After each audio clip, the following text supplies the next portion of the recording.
Welcome to student dictation 5 second बाद शुरू होगा।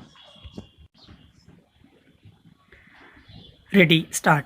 जम्मू कश्मीर में देश के किसी भी नागरिक को घर दुकान बनाने और कारोबार शुरू करने के लिए ज़मीन खरीदने की सुविधा देकर केंद्र सरकार ने इस राज्य को मुख्य धारा में लाने के साथ साथ वहां विकास की प्रक्रिया को गति देने की एक बड़ी पहल की है।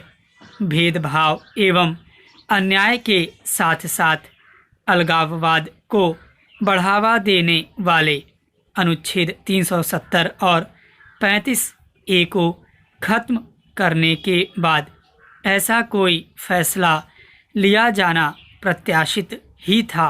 निस्संदेह यह भी प्रत्याशित था कि महबूबा मुफ्ती एवं फारूक अब्दुल्ला सरीखे नेता ऐसे किसी फैसले का विरोध करने के लिए आगे आ जाएंगे।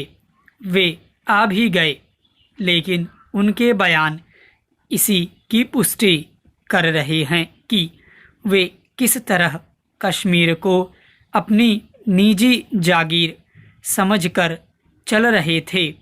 बेहतर हो कि केंद्र सरकार ऐसे अन्य कदम उठाए जिनसे इन नेताओं का यह मुगालता दूर हो कि कश्मीर उनकी जागीर है।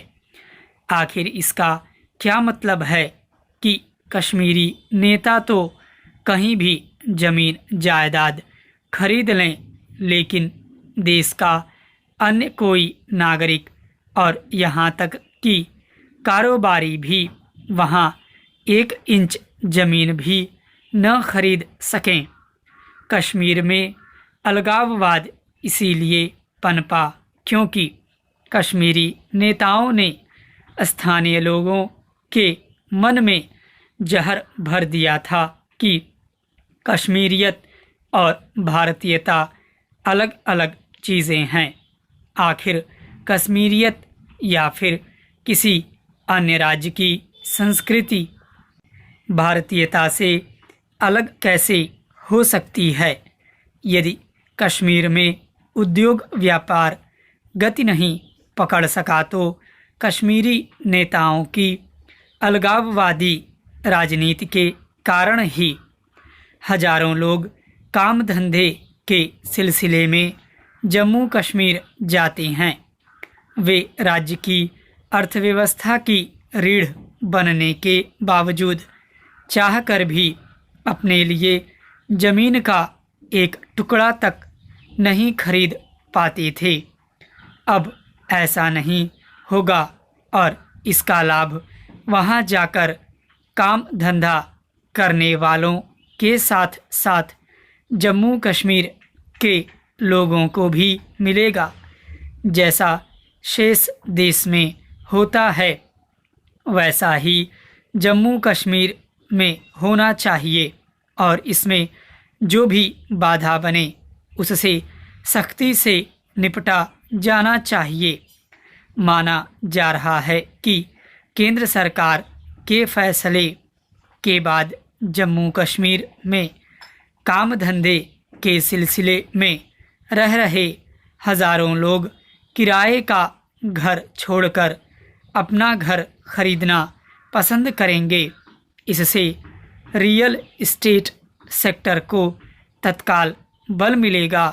स्पष्ट है कि केंद्र सरकार के ताज़ा फैसले से न केवल जम्मू कश्मीर की अर्थव्यवस्था को मजबूत बनाने में मदद मिलेगी, बल्कि कश्मीरी नेताओं की ब्लैकमेलिंग वाली सियासत पर भी लगाम लगेगी। इस फैसले का एक दूरगामी असर यह भी होगा कि कश्मीर में सामाजिक एवं सांस्कृतिक स्तर पर विविधता का निर्माण होगा और उससे पाकिस्तान परस्त तत्वों के दुस्साहस का दमन होगा। उचित यह होगा कि जम्मू कश्मीर और खासकर घाटी में जो पूर्व सैनिक बसना चाहें उन्हें अतिरिक्त रियायत दी जाए। स्टॉप।